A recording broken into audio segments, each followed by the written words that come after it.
دنیا بھر میں ولی و اولیاء کے دربار و مزار موجود ہیں، جن میں سے ایک دربار بی بی پاک دامن کا ہے جو شہر لاہور میں موجود ہے۔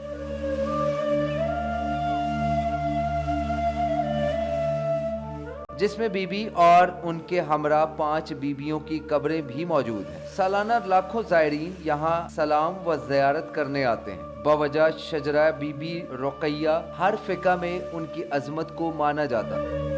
11ویں صدی میں اس کا خاکہ تیار کیا گیا اور 15ویں صدی سے 21ویں صدی کے درمیان مغل بادشاہ اکبر کے زمانے میں اس دربار کو تعمیر کیا گیا۔ دربار بی بی پاک دامن جو لاہور میں شہرت رکھتا ہے کہ اس کی تاریخی حیثیت کیا ہے، اس حوالے سے اگر ہم تاریخی منابع یا مصادر یا کتب کی طرف رجوع کریں تو 2 ہمیں آراء ملتی ہیں۔ پہلی رائے جو مشہور ہے اور جیسا کہ یہ منسوب ہے کہ یہ روضہ اقدس جناب رقیہ بنت امیر المومنین سلام اللہ علیہما کی طرف منسوب ہے کہ یہ جناب رقیہ حضرت علی علیہ السلام کی بیٹی ہیں، اور واقعہ کربلا کے حوالے سے بھی ان کی نسبت اگر دیکھی جائے تو کہتے ہیں کہ یہ کربلا کے بعد یہ بی بی اسیر نہیں ہوئیں، بلکہ وہاں پر یہ بی بی جناب مسلم ابن عقیل جو ان کے شوہر تھے ان کی کچھ بیٹیوں کے ہمراہ اور ان کی ہمشیرگان کے ہمراہ آپ کربلا سے نکل گئیں، اور آپ نے بر صغیر کی طرف سفر کیا اور یہاں تک کہ آپ لاہور پہنچی۔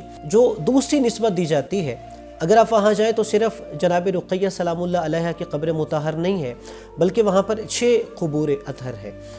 اب ان کے اوپر جو نام لکھے گئے ہیں، لوگ کہتے ہیں کہ یہاں پر ہمیں اشکال ہے، یعنی بعض محققین وہ کہتے ہیں کہ یہ حضرت علی علیہ السلام کی بیٹی نہیں ہے یہ سیدزادی صاحب کرامت بی بی، لیکن ایک سیدزادہ سید احمد توختہ جو ایران کے شہر کرمان سے ہجرت کر کے لاہور آئے تھے کہ یہ ان کی بیٹی ہیں۔ بی بی پاک دامن کا دربار شروع سے ہی ایک خوبصورتی کا شاہکار ہے، مگر اس کی خوبصورتی میں مزید اضافے کے لیے اس میں تعمیراتی کام جاری ہے، جس سے نہ صرف اس کی خوبصورتی میں اضافہ ہوگا بلکہ زائرین کے لیے مزید آسانیاں ہوں گی۔ مردوں کا راستہ الگ ہونا چاہیے، خواتین کا الگ ہونا چاہیے تاکہ آزادی سے وہ عبادت کر سکے۔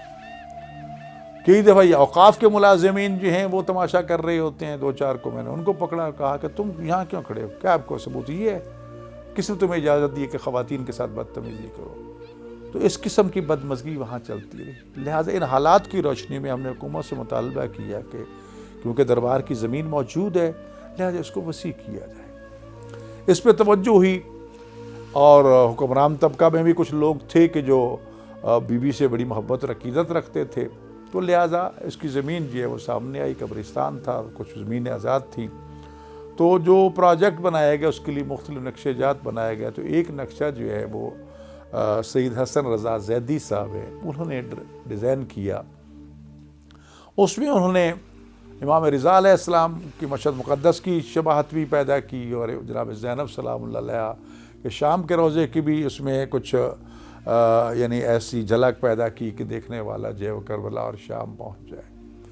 اور وہ پہلا جو فیز تھا وہ تقریباً 37 کنال پہ تھا۔ یہ جس بازار میں موجود ہے اس بازار کو بھی روایتی طور پر ایک خاص اہمیت حاصل ہے۔ جو ہی کوئی زائر اس بازار میں داخل ہوتا ہے تو اس بازار کا ایک خاص ماحول دیکھ کر یہ احساس ہو جاتا ہے کہ دربار کے احاطے میں داخل ہو چکا ہے۔ بازار میں تبرکات کی دکانیں، مٹھائی کی دکانیں اور دیگر زیارتی سامان کی دکانیں موجود ہیں جو کہ سالوں سے یہاں موجود ہیں۔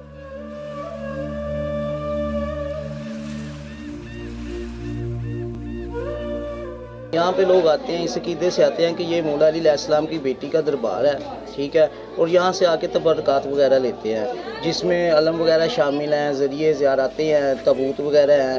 غازی عباس علمدار کا نسبت سے وہ علم وغیرہ لیتے ہیں، ٹھیک ہے، جیسے کہ پنجہ ہو گیا، علم ہو گیا کپڑے والا، یہ غازی شہنشاہ کی نسبت سے لیا جاتا ہے۔ اس کے علاوہ اس میں آ جاتا ہے مشکیزہ وغیرہ آ جاتا ہے، بی بی سکینہ کی نسبت سے لیا جاتا ہے۔ زائرین آتے ہیں کافی دور سے، پوری دنیا سے آتے ہیں یہاں پہ، تو اپنی ماشاءاللہ پاک بی بی کا دربار ہے اور وہ آ کے اپنی منتیں مرادیں مانگتے ہیں، ان کے وسیلے سے اللہ تعالیٰ کی ذات سے مانگتے ہیں، اللہ تعالیٰ کی ذات ان کی تمام دعائیں قبول کرتی ہے۔ باقی درباروں کی طرح بی بی پاک دامن میں بھی منقبت ساز اور ملنگان کا بسیرا رہتا ہے جو قصیدہ خوانی اور اقبات پڑھتے رہتے ہیں۔